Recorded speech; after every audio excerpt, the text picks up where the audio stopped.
been a World Championship of snooker since 1922. There's been a World Championship of snooker at the Crucible, Sheffield, since 1977. And last year, Ronnie O'Sullivan with the most emotional win, his 7th World Championship of his career. And it is quite extraordinary to think that he's going for an 8th career victory this year.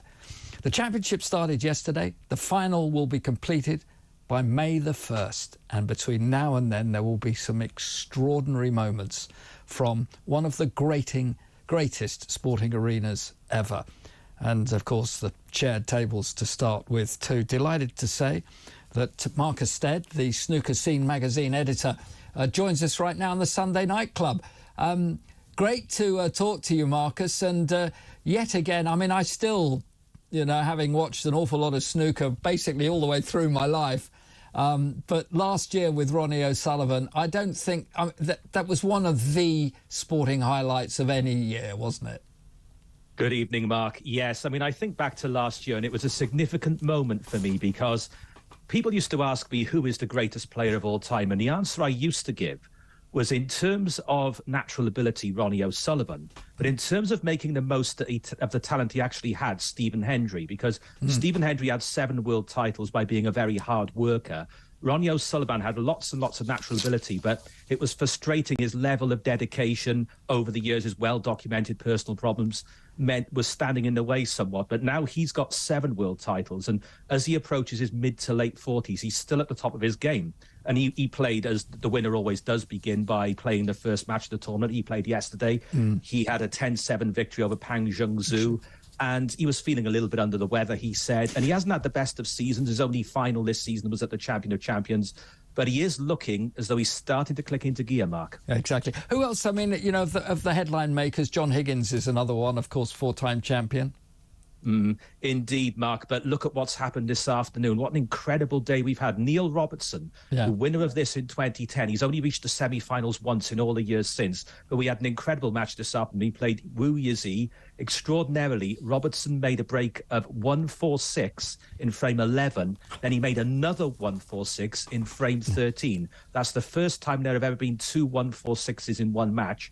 Ryan Day also made a 146 in the qualifiers. So that's 3 146 breaks. We haven't had a 147 yet. There was only day 2. So Neil Robertson is also looking really good, Mark.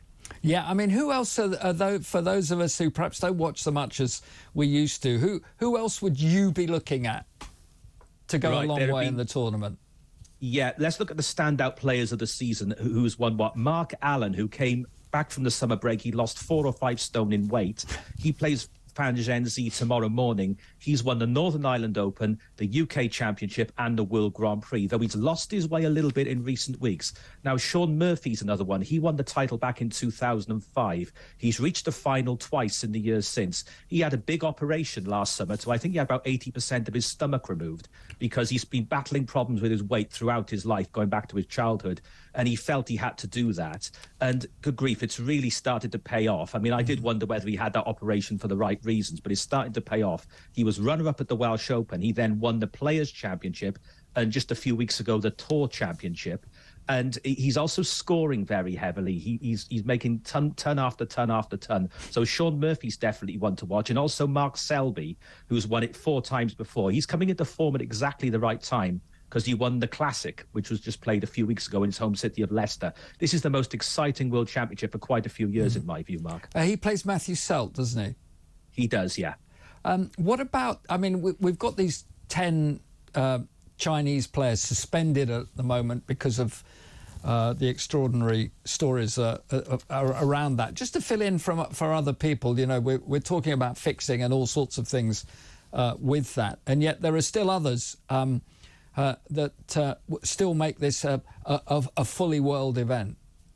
Well, yeah, it's very disappointing. Obviously, Yan Bingtao and Zhao Xingtong are the 2 biggest Chinese names that are missing because of this. And inevitably, look, the phase 1, the internal investigation, if you like, with Nigel Moore, the head of Snooker's Integrity Unit, has been completed. We now have something taking place a week Monday. It begins the formal hearing, which is a sort of distance from the governing body to give it that bit of independence. That's with Ian Mill, KC, who's very well versed in sports disputes, that sort of thing. He's worked in cricket, football and athletics in the past, investigating some very high-end stuff. That begins a week Monday, and inevitably there'll be negative headlines. I don't think that will conclude by the end of the World Championship. But I'm very much a believer they have got a very, very serious case to answer, no doubt about it. But I believe in facts first, verdict second, sentence third. You've got to do things in that order. We don't have trial by social media. No. We don't have trial by so-and-so in the Dog and Duck said this or what have you. Let's do things the proper way. That's so they have got a very serious case to answer. But let's take nothing away from those who are there, Mark. No. I've just outlined. Look at what's happened today with those 2-1-4-6 breaks in a single day. Let's really look forward to it. This is one of the highlights of the sporting calendar. The Crucible Theatre in Sheffield is one of the great venues in sport. Let's really make the most of this and celebrate the great players on show. I completely agree with you. And, of course, there is no better atmosphere in sport with such intimacy, is there? It's incredible, isn't it? It goes back to 1977. My late friend Mike Watterson, his wife Carol went to the Crucible Theatre. There was a chance there was going to be no World Championship that year. She came home that night. She said to Mike, I think I found the perfect venue for snooker. Mike went down there the next day and he met Arnold Lyman, I think his name was, the theatre manager. And Arnold said, I don't think there's quite enough room for 2 tables, but let's get a measuring tape and check. They got a measuring tape out. There was just about enough room for 2 tables. Mike worked his backside off to get that set up in 1977. They dare not move it now, Mark. I know it's a bit too small. They could probably sell twice as many tickets, but it's one of the iconic sporting venues. No, look, it absolutely is. What about any outsiders still to get underway? Anybody else that we should look out for with, as you said, Neil Robertson, one of them, but coming back with, inspired by being back at the Crucible? Well, this is the thing. You never know. Qualifiers have won it in the past. I mean, Terry Griffiths, when he won it in 1979, was a bit of an outsider. But going on right now, Ali Carter is playing the young Welshman Jack Jones. Again, Jack Jones, not necessarily a name people would associate, but he's really pushing Ali Carter as we speak. That plays to a finish tonight. Luca Brissell is playing Ricky Walden right now. That's going close as well. And there's also a lot of, we talked about the negative side of Chinese players. A number of younger Chinese players have qualified on merit. Hey, who knows, Mark? Anything's possible, but it's a long format, this. This is a real marathon. There's no test like this anywhere on the snooker calendar. Going to be a great couple of weeks. Brilliant stuff, Marcus. I'm sure we'll have you part of the Sunday Night Club again there with the very first thoughts of snooker. Here's a man who's never snookered. Very good, that. I mean, Mark... it's just trips off the tongue, No, I mean, it's as smooth as a cashmere codpiece, if I may say so. To use a line from a well-known 1980s TV commercial that thankfully everybody's forgotten. Can I just quickly...